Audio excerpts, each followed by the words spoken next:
Thank you, Julia, and thank you for the organizer for the opportunity to speak here today.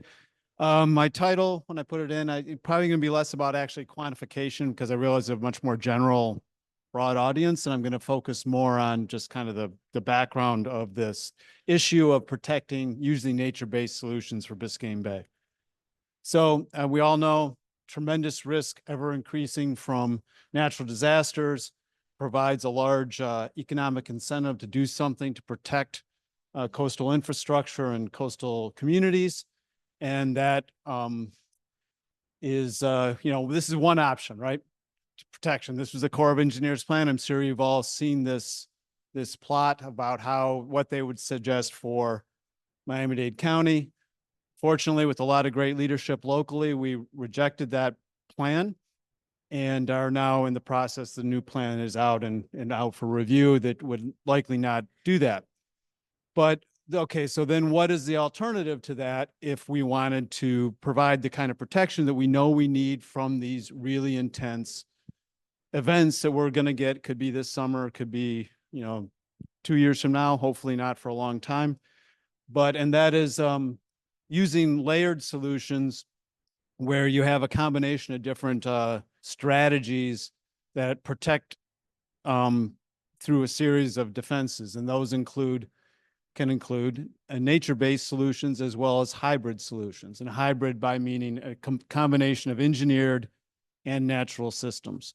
And that's what the DARPA, the Defense Department's Advanced Research Projects Agencies, has surprisingly, very much not their normal thing they're investing in, but they've invested in trying to develop these types of solutions for primarily, the impetus is for protecting DoD bases, but it also is completely open science for application to civil infrastructure as well.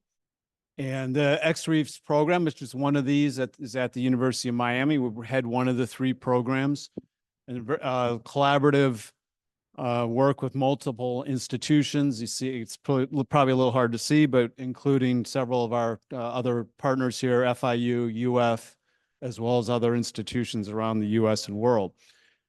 And it's led by the University of Miami. So this was something came out a little while ago, but something that involves this type of multi-layer approach for protecting coastal communities that lie in Biscayne Bay. So we have the offshore islands. We have the coastal, Miami Beach, Key Biscayne, places like that. We have the ocean front, and we can try to reduce the waves coming there, protect those as much as possible. And then once they get into the bay, trying to provide attenuation of incoming storm surge and things.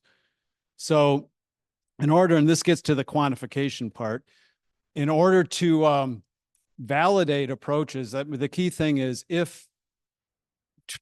talking to the Corps of Engineers and engineers in general, permitting agencies, so much of this, okay, I'll talk a little closer, okay.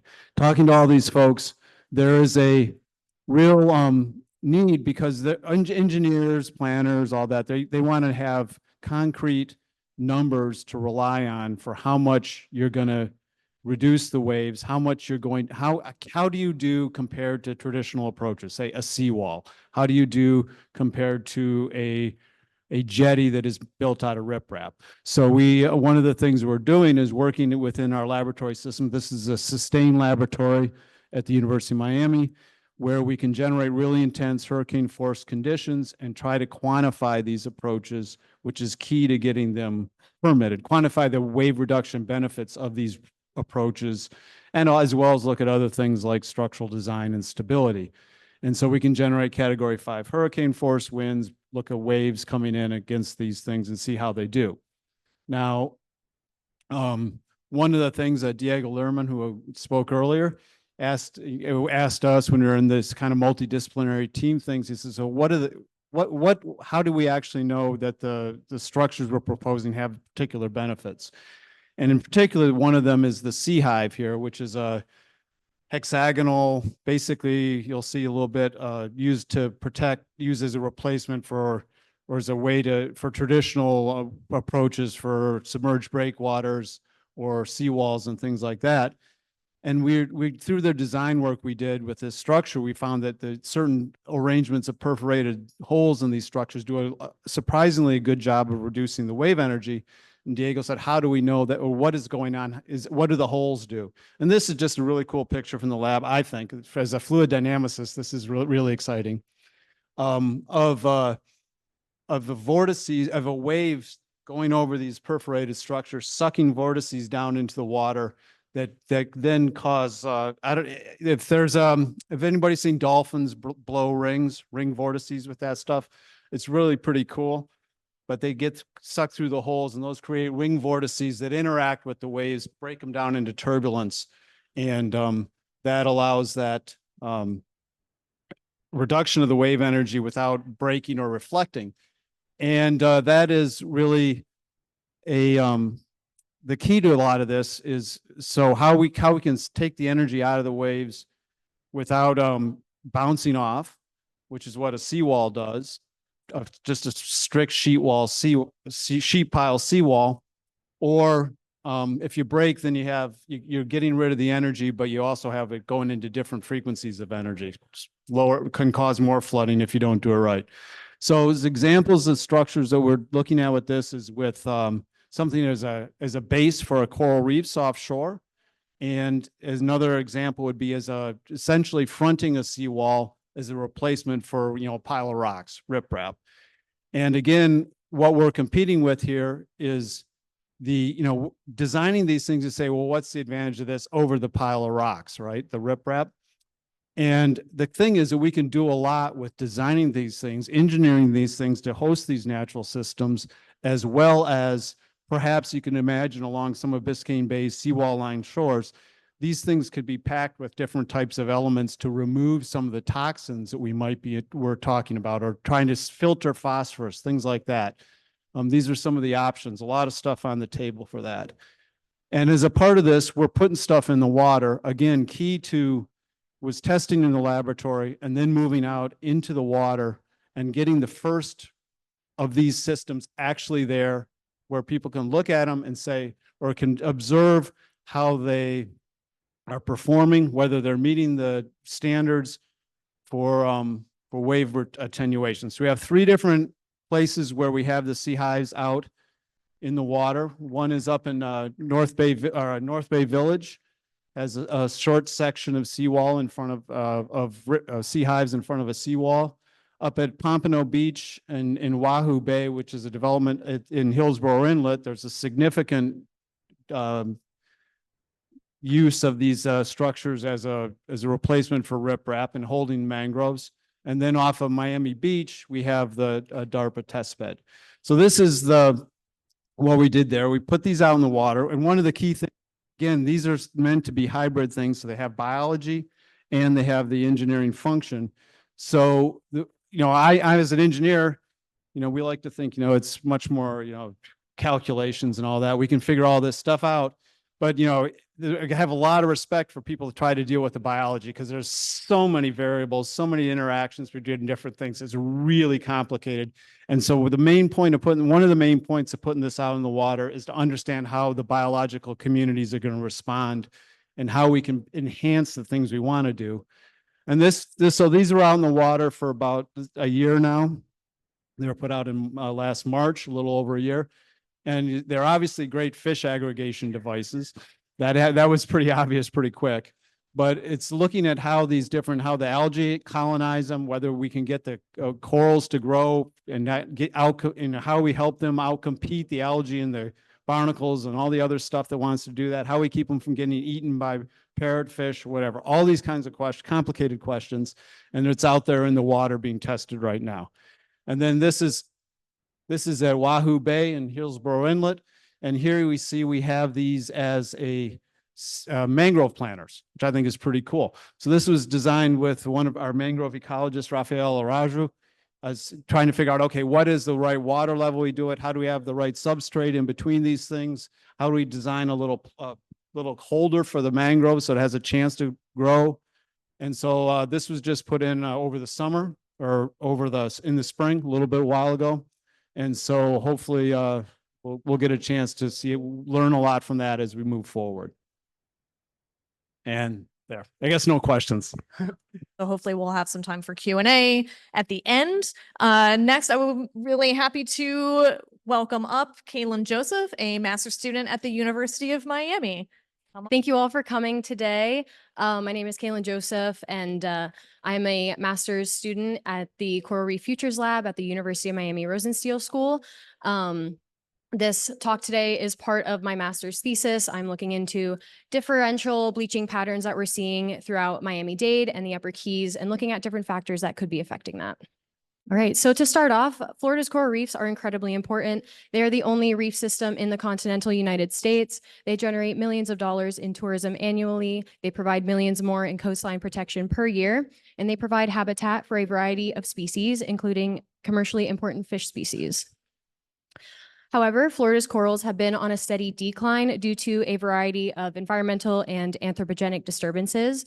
So under ambient temperatures, corals maintain a symbiotic relationship with dinoflagellate algae in the family Symbiodiniaceae, and these are often referred to as algal symbionts. And these provide corals with up to 95% of their daily nutrients.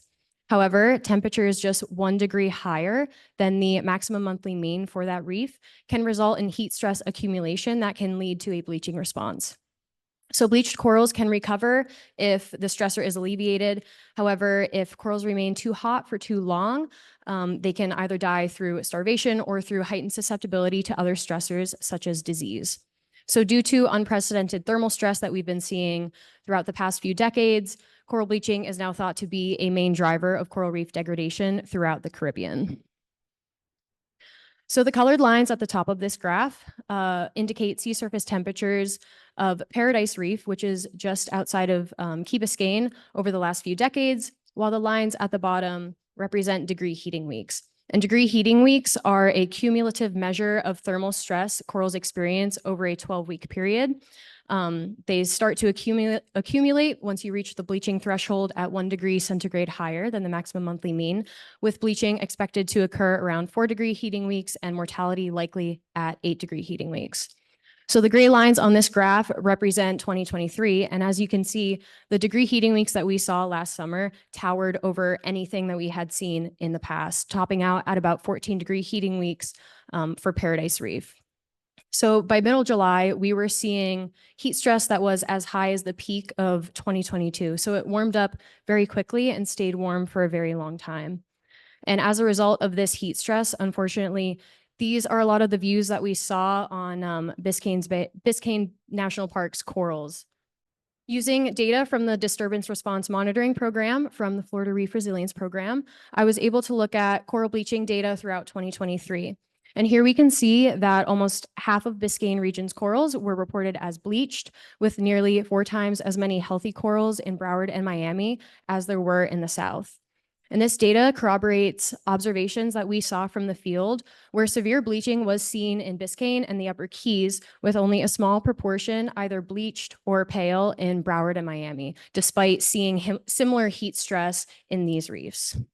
So while we saw distinct bleaching patterns between larger regions, we also observed some finer scale bleaching patterns, particularly around the Fowey Rocks Lighthouse, with corals south of Fowey experiencing severe bleaching and mortality, and corals north of Fowey experiencing only slight paling. And here we can see data collected by the Coral Reef Futures Lab in 2023, comparing data from Paradise Reef, which is just north of Fowey, and Young's Reef, which is just south of Fowey.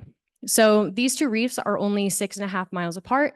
However, almost half of Young's corals were reported as bleached, with only about 25% of Paradise Reef's corals being reported as bleached.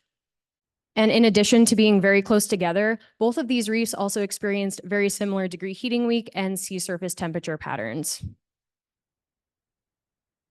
So my research is focusing on investigating different factors that could have contributed to the differential bleaching patterns seen between Miami and the Upper Keys in the summer of 2023. So bleaching is simply the breakdown of the coral algal symbiosis, and it can be elicited or exacerbated by a variety of factors. So the hypotheses that I'm investigating for my larger project are shown here, but today I'll only be focusing on the nutrient availability hypothesis given its relevance to Biscayne Bay. So the nutrient availability hypothesis, and specifically how it relates to the differences between the north and the south of the Fowey Rocks Lighthouse, stem from the fact that this lighthouse is located in a very hydrologically interesting spot. It's in the middle of two very distinct areas of land use. So we have northern Miami, which is much more urbanized, and then we have Homestead, which is very agricultural. And it's also located in an area known as the safety valve, which is an area, it's an expanse of flats where runoff and storm surge are able to escape the bay during precipitation events. And these patterns could partially lead to different nutrient availability patterns that we're seeing on finer scales. So to look at nutrient data, I'm using a data set compiled by researchers at NOAA, University of South Florida, and FWC that aggregate water quality across Florida's coral reefs. So using water quality samples from around this area, we can see some distinct separation between the northern latitudes, which are highlighted in green and would be closer to Paradise Reef, and the more southern latitudes, which are highlighted in orange and closer to Young's Reef.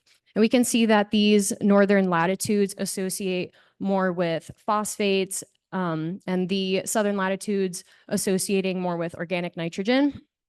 The long arrow to the left is labeled latitude and region, and that indicates that these two variables have a very strong influence on the nutrients available at certain sites. So nutrient availability is an important factor when considering coral bleaching, given its ability to influence the algal symbiont to coral host cell ratio. So many studies have shown that a greater symbiont to host cell ratio increases the bleaching susceptibility due to the potential for the coral host being exposed to more reactive oxygen species, which are produced by the algal symbiont during times of stress and in high concentrations are toxic to the coral. So while it's important to look at the concentration of nutrients that are reaching our reefs, it's also important to look at how they are interacting with each other and how they're interacting with the corals themselves. So research has shown that high nitrogen to phosphorus ratios specifically increase a coral's susceptibility to bleaching. So if we recall from the model that I just showed on the last slide, the phosphate parameters were more greatly associated with those higher latitudes being closer to Paradise Reef. So greater phosphorus values would actually end up protecting the nitrogen to phosphorus ratio from getting too high and lowering this area's susceptibility to bleaching. And here we can see that given this analysis, we can see that the nitrogen to phosphorus ratios seem to be a little bit greater in the south. I must note, however, currently my analyses do not take into account the differences between water quality monitoring programs. So given the drastic differences that we see here, I do think that this hypothesis still holds weight and lends itself to more investigation as I continue this project. So greater nitrogen to phosphorus ratios in more southern reefs, such as Young's, could be contributing to the greater bleaching susceptibility that we're seeing. But many factors go into bleaching susceptibility, such as light availability, temperature, historical bleaching, and algal symbiont communities, all of which I am looking into in more depth for my larger project. But the goal of this study is not to come up with any one answer to the differential bleaching patterns that we're seeing. However, I do believe it is an important study to highlight the significance of investigating factors beyond temperature stress that could affect bleaching responses. So climate change is obviously a huge threat to our coral reefs here. We need to do everything we can locally to mitigate the effects of it. But we also need to take into account the actions that we can implement in our own backyard that will benefit our corals, such as caring about our water quality and standardizing water quality sampling techniques throughout the reef tract.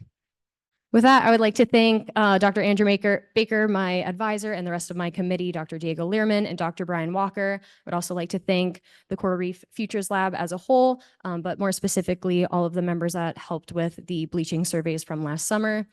Jennifer Stein and the DRM partners, as well as Dave Kochan and partners at USF, FWC, and NOAA for data availability. And then my funding sources, DARPA, the ReFeds program, and then the Student Teaching Assistantship. Please find me later if you have any questions. I'd love to talk with you more about it. Thank you. All right, thank you so much. Next up, I'd like to invite Dr. Jennifer Rahage, Associate Professor at Florida International University. Yay. Okay, good. So we're a fisheries seascape group at FIU, and I want to talk a little bit about seagrasses today, kind of echoing some of the stuff that Jim mentioned today in the panel. And this is a partnership with Miami-Dade County. We couldn't do this without their input and their wonderful long-term data. Kudos for maintaining those long-term data sets for so long and providing us with wonderful data to talk about what's going on with the health of the bay. The health of seagrass in Biscayne Bay. So seagrass are critical habitats, as we know. They sustain our coastal ecosystems. I see Galia there. And our coastal economies, and they provide lots of ecosystem services that support and improve human well-being. Critical, perhaps, to our Biscayne Bay health is their ability to sequester and remove nutrients and grab those nutrients and take them out of circulation, and then maintain water quality, filtration, sequester carbon, and then provide habitats for all the fauna and biodiversity. So they're also highly sensitive to light, right? They depend on light getting to the bottom. They're fixed at the bottom, so they're kind of trapped. Sedimentation is a big problem, and nutrients. And we can have major problems when we get seagrass loss. We get trapped in these terrible little situations where seagrass loss resuspends all the sediments, right? We have all the sediments going up in the water column. We get low light, which is really bad for seagrasses. We get further seagrass loss. We get algal blooms fueled by those nutrients. And then we get this very bad feedback loop that we can be trapped. Once we go into this direction, it's very stable, right? Because it's really harder for the seagrasses to come back in. Restoration for seagrasses is not like mangrove restoration. It's really, really hard work and tricky. So we want to maintain conditions that allow light, maintain nutrients low, and prevent sedimentation for floating up. So we wanted to know how healthy are Biscayne Bay seagrasses. And I'm going to talk a little bit about 3 things that we did in the study. The first, we started about, well, what is seagrass health? What is seagrass health for a stakeholder? What is seagrass health for a scientist who relies on seagrass data or who conducts the data and does the monitoring? So we convene a workshop of 16 seagrass experts and stakeholders, and we ask them, what does a healthy seagrass bed look like for you? What are the components of seagrass health? And we conducted a survey that I'll show you the results of. So that's the first thing we did for this study. Number 2, we looked at what are the trends in seagrass health in the past 15 years. And we focus on the last 15 years where we've seen a lot of change, highly dynamic period of time, lots of stressors. And we pulled data from the Durham County. Galia is here and Laura is here from their wonderful benthic habitat monitoring. We pulled those 2008 present and looked at trends across the bay and across regions. And number 3, we wanted to know, we come at seagrass from a fisheries perspective. We want to know, what is the ability of the seagrass, of healthy seagrasses, to support and produce prey for the wonderful fauna, like the bonefish we study, to support those healthy fisheries across the bay. So here we're conducting seining, and you see the seining locations and those dots across the water quality regions of the bay, trying to understand, what does pre-production look like? What are those prey landscapes for our bonefish, for dolphins, etc. So I'm going to walk you through 4 key findings of our study so far, and this is an ongoing study, so it's just a quick update for you. Number 1, the experts and the stakeholders prefer simple metrics of seagrass health, like seagrass cover. So here is the weights and the importance score by all the experts in our workshop. In total seagrass cover, that very simple metric, it's one of those top ranking preferences or metrics for us to look at. Total SAV cover, that includes the algae, is also important. And then you start thinking about going down the list, and things like seagrass leaf area are not that important. The experts relay the interest to have multiple seagrass metrics, but simple things like seagrass cover was highly ranked, which is really good from a management perspective. We can really communicate seagrass cover. Funding number 2, when we look at baywide seagrass health, we started in 2008. We're seeing a major breakpoint in 2013. So here you're looking at all of the seagrass data collected by Durham across all time periods, years, all sites, I should say. And you're seeing an increase in seagrass cover going up to 2013, and that decrease post 2013. So a major breakpoint about a decade ago. Number 3, there's portions of the bay that are stable, where seagrass is not deteriorating fast enough, or not fast, or fast. as fast, I should say. And then we have regions of the bay where the deterioration is rapid, and we have declining regions. So here's the water quality regions of the bay that we see in the report card. They're not perfect. We may wish we had different regions, but here's the data summarized because we're used to seeing health portray this way across those regions. And you're seeing here these stable regions. So when we looked at the south, we can see that Carr Sound is stable in the red. That south central area has an increase. And these are large areas, so they're not really representative. There's issues with them, but this is kind of what they look like when you argue that scale. And then you can see that South Central is also sort of stable and maybe increasing a little bit in the recent times. So we have 3 regions that are stable, but we have 4 regions that have declines in seagrass cover. If we start in the orange in the North Bay, we see that steady decline in very low levels of seagrass cover that we talked about. We saw that today in the panel. The North Central and the light blue, also the same. And then you see other regions like the North Central Outer Bay, very interesting. It tries to recover. You can see these multiple breakpoints. It starts to come back and it crashes. It starts to come back and it crashes. And then also a big breakpoint in 2013 for that larger Outer Bay region, you can see in the green.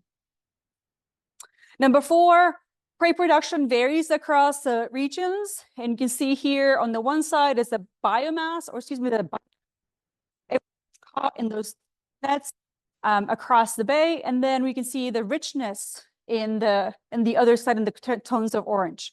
Abundance is higher in the East Bay. Richness is higher in the West Bay because we're getting the input of those mangrove communities, the seagrass richness. So overall, we see in summary that experts prefer these simple seagrass metrics, which is really good for us, multiple metrics, but some of the simple ones that we tend to think are, seagrass cover. How much do we have coverage in the bottom? We see that seagrass health is declining. We see that there are stable regions, but most of the regions that decline, and there are various rates and various type of breakpoints across space.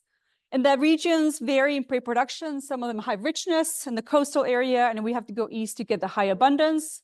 Our next steps are to link those health metrics to drivers, to hydrological drivers and conditions, to make more detailed spatial temporal analysis to see how the actual data breaks up when we let it break up on its own. And then to link that seagrass health to the fisheries, to food web structure and ecosystem function, to see how the energy flows through all that fauna within the seagrass bay. And then happy to answer questions, and thank you so much. All right, next I'm happy to invite up Sonia Brubaker, Chief Resilience Officer for the City of Miami. Hi, good afternoon. So excited to talk to you all today about the City of Miami's journey towards resilient water lines. And if you have any trouble hearing me, my voice does not normally carry without a mic, and I'm in a little bit of competition. Please just raise your hand, let me know, and I'll speak louder. All right, so just want to kind of set the stage of the City of Miami's waterfront. A little bit hard to see, but if you squint and you see the red lines, that represents kind of what's privately owned on our waterfront. And this is for the bay as well as the Miami River and parts of the Little River. So there's a lot more red than green, but we think that it's really important to lead by shorelines can be really beneficial for water quality, real estate values, and to be able to provide multiple lines of defense against storm surge. One thing to note about the city is that public access to the waterfront is critical. It's really important that people are able to get on the water, people who live in the city. So that's something that we think of kind of in the forefront of a lot of our decisions.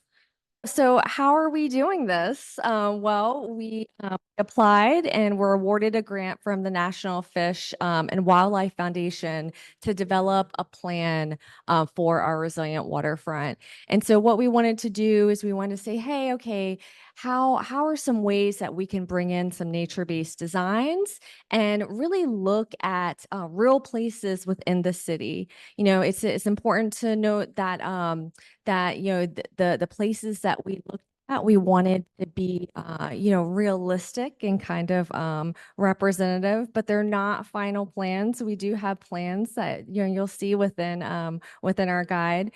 They're not final plans, but they could be. And we really wanted to focus on specific areas, but also we wanted to look at the really important parts of implementation of permitting. How are we going to fund this? And then again, once it's in place, how will it be maintained? All right, so when looking at our places, we decided to look at 4 different typologies, and really we really wanted to focus again on what's publicly owned as our parks, as well as our kind of end of roads, which is governed by our Public Works Department. And so we wanted to look at those on the bay as well as those on the river. Um,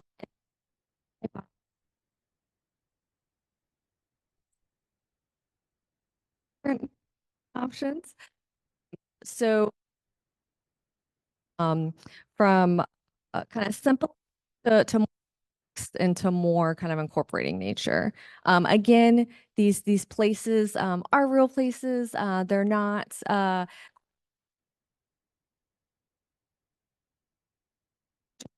show that from the strategies that we looked at, there's of course a range of really green to going more gray, and we really looked at each one of those, and then also looked at how we can combine green and gray together, because our waterfront is pretty hardened, and so we wanted to again do those multiple lines of defense.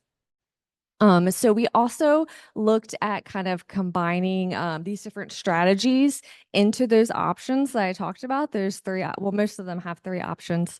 And so that's kind of how we came out to our options. All right, so I just want to show a few maps here. So I'm focusing on I'm focusing on the bay. We're at the Bay Summit. So we're looking at kind of end of roads on the bayfront, and then parks on the bay. And so this is an end of road here on the bay, and this is the first option. Kind of the main thing to kind of get at from this is that there is an existing seawall, and so this would be making that seawall more resilient by kind of adding nature kind of right in front of it. Our second option here incorporates some green way and more people to kind of have access to the bay. We also are incorporating some oyster reefs here. And I have to admit, we did go through, we did look at permitting. Some of our plans are ambitious, putting kind of things in the water. But at the same time, we thought that it's really important that, just because it hasn't been done before, or just because it's not being done now, doesn't mean that it can't be done. And just because it's hard doesn't mean that we shouldn't do it. And then option 3 is even more, even more green in the bay, but in a good way, and also to bring people kind of closer to the water and to have kind of an educational component here too. And then for Margaret Pace, I'm looking at our director, but again, it's something to consider. This is a park that has an existing living line, and also this park floods. So this line is actually making it a floodable park, in parts, where it makes sense. And then here again, kind of protecting kind of the park, still having it be floodable in areas for water retention, but actually, kind of having those breakwaters so that not as much water kind of gets there. All right. So for each of these, we looked at the cost and kind of like looked at a benefit evaluation for doing it.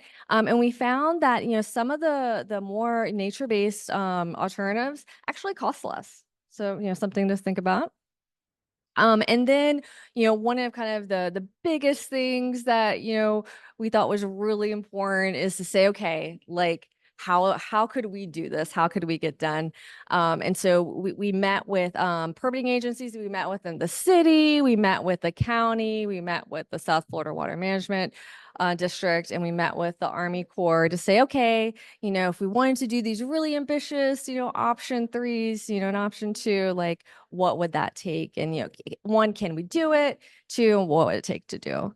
And so we found that, it's not impossible. And so, hey, there's a possibility. And then really for successful implementation, we really got to work with our planning and zoning. This has to be a formal process. Project phasing is very important, especially when it comes to funding. Looking at kind of the different design and the maintenance that it's going to take to actually, to make it work long term. That's something that is really important to consider is those maintenance costs and and for it not to be a deterrent, but for everybody to know that, that this is what it is, this is what it takes, and just to make sure that it's in the budgets in the future. Financing and funding, we looked at, different grants that could be done, if, general obligation bonds could be done, and then also kind of the loans and things like that. And then, I think probably even more importantly than the permitting is just the overall collaboration so that everybody is working together. And we really show that for city alignment, it works with our climate plans, it works with our parks master plans, and it works. So thank you. All right, folks, I believe that they're going to put lunch out in a few minutes here, but we've got some time for Q&A with our speakers. If they could just make themselves somewhat more accessible to me here so I don't have to run in these heels, I would appreciate it. Do I have any questions from the audience for any one of our 4 speakers? Really great job, everyone. All right. Hi, I'm Bill Carney from the South Florida Sun Sentinel. This could be for anyone to answer really, but I'm curious about the kind of the prevailing ethos of resiliency in cities. Are we trying to keep cities dry, or are we trying to create a situation where there's inundation and a rapid retreat of water and a kind of a quick recovery? It's something I think my readers would like to know about, and I'm not clear on any of those answers. So any sort of illumination of that idea would be great. Sonia, I see you. Yeah. So my response for is it either or which one? And it was funny. I was thinking yes. Yes to both. I think that it's important to do kind of both adaptation and mitigation and kind of look at where the areas are and kind of where it makes the most sense. There's been some research that shows kind of where the most damage would come if a hurricane were to hit. And so, being really kind of thoughtful about science and nature and kind of what works as well as what residents desire as well in the areas that they live. Excellent. Do I have any other questions? Okay, hello. Off the stage now, second. Hello, Lynette with Fertile Earthworm Farm. Just curious, with these living ecosystems that are by these waterways, what are you guys doing for fertilizer? Like, is there any thought process on conventional fertilizers and having these areas of flood and then it washing back out into the ocean versus organic that actually stays put and is not soluble?